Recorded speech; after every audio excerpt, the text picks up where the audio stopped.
Et sur ce point, le décryptage de l'invité de Une semaine en France, Jean-Pascal Van Ypersel. Merci d'être avec nous. Vous êtes climatologue, professeur de climatologie à l'Université catholique de Louvain, ancien vice-président du GIEC et co-auteur du Global Sustainable Development Report. Merci beaucoup d'être avec nous. Cet épisode caniculaire, c'est l'effet direct d'un dôme de chaleur qui commence tout juste à se résorber, phénomène inédit par sa précocité, par son intensité. Mais est-ce qu'il va falloir s'y habituer? Quelles sont les chances de voir ce scénario se répéter dans les années qui viennent? Je crois que malheureusement, et ce que je vais dire va probablement être un petit peu difficile à entendre, l'année 2026 pourrait paraître une année assez fraîche.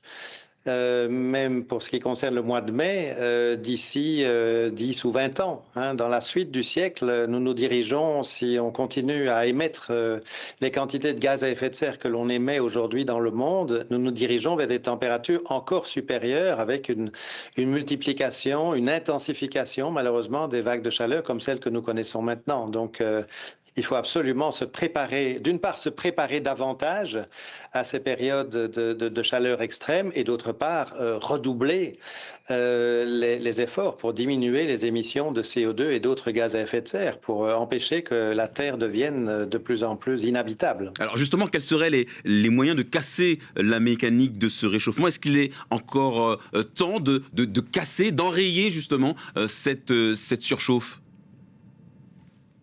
Écoutez, chaque fraction de degré que l'on parvient à empêcher d'arriver est bienvenue. Donc on a énormément de cartes en main pour utiliser l'énergie beaucoup plus efficacement, électrifier un maximum d'usages énergétiques, développer les énergies renouvelables là où c'est possible, sortir le plus vite possible de l'utilisation des combustibles fossiles, le charbon, le pétrole, le gaz, arrêter la déforestation, le déboisement, arrêter aussi le déboisement auquel nous contribuons dans les pays développés, dans les pays en développement.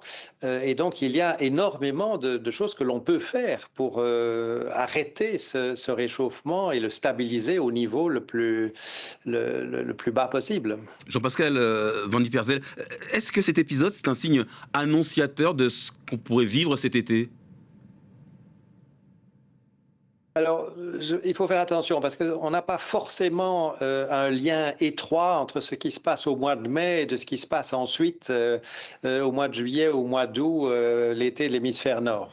Ça dépend en partie de la quantité de pluie qui va tomber dans les semaines qui viennent parce que si les sols sont humides ou si les sols sont très secs par manque de pluie, le niveau de chaleur que l'on va avoir cet été, en juillet-août, ne sera pas le même. Si les sols sont secs, s'il y a très peu de pluie dans les semaines qui viennent, on aura des niveaux de température bien plus élevés que s'il y a des pluies dans les semaines qui viennent. Donc là, on ne peut pas l'affirmer aujourd'hui. Maintenant, on sait que le mouvement général, tout de même, de ces dernières années et des années qui viennent, est un mouvement de réchauffement. Donc en moyenne, on va vers des températures de plus en plus élevées d'une année à l'autre.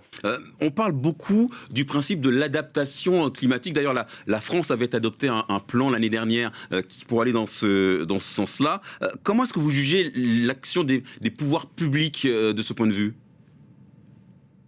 Alors, je crois que d'une manière générale, et ce n'est pas seulement en France, je crois que la plupart des pays sont dans la même situation. On a une sous-estimation de la part de la plupart des décideurs politiques de l'importance de compléter les efforts de réduction d'émissions de gaz à effet de serre par des efforts concernant l'adaptation. Il faut absolument fournir dans toutes les villes en particulier des espaces où il est possible d'être à l'abri de la chaleur, en particulier si les personnes les plus vulnérables n'ont pas de conditionnement d'air chez elles, etc., vivent dans des logements qui s'échauffent fortement en période caniculaire.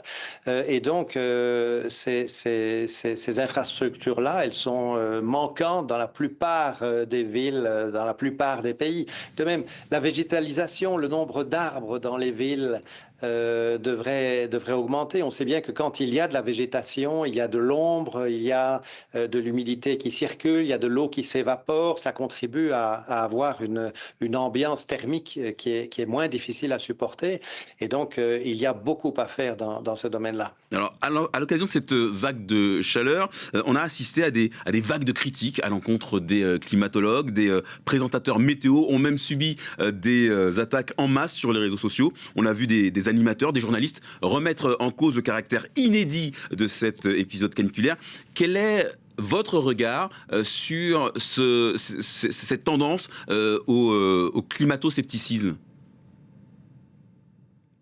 Écoutez, je pense que ça vient d'une minorité, une minorité qui est organisée aussi, qui a souvent un but idéologique caché. On ne négocie pas avec les lois de la nature. Il est inutile de nier la réalité. La réalité, elle est montrée par les thermomètres, elle est montrée par tous les instruments de mesure. Et très clairement, on n'a jamais eu une vague de chaleur aussi importante aussitôt dans l'année. Et donc, tous ces arguments n'ont pas de base sérieuse. Ce que je dois constater, c'est qu'il contribue bien souvent à retarder la prise des mesures qui permettraient de protéger les populations de ces vagues de chaleur, par exemple, ou d'autres événements extrêmes comme des inondations, par exemple, qui sont aussi liés au dérèglement du climat. Merci beaucoup Jean-Pascal Van Ypersel. Je rappelle que vous êtes professeur de climatologie à l'UCL et ancien vice-président du GIEC. Merci d'avoir été avec nous et d'avoir répondu à nos questions.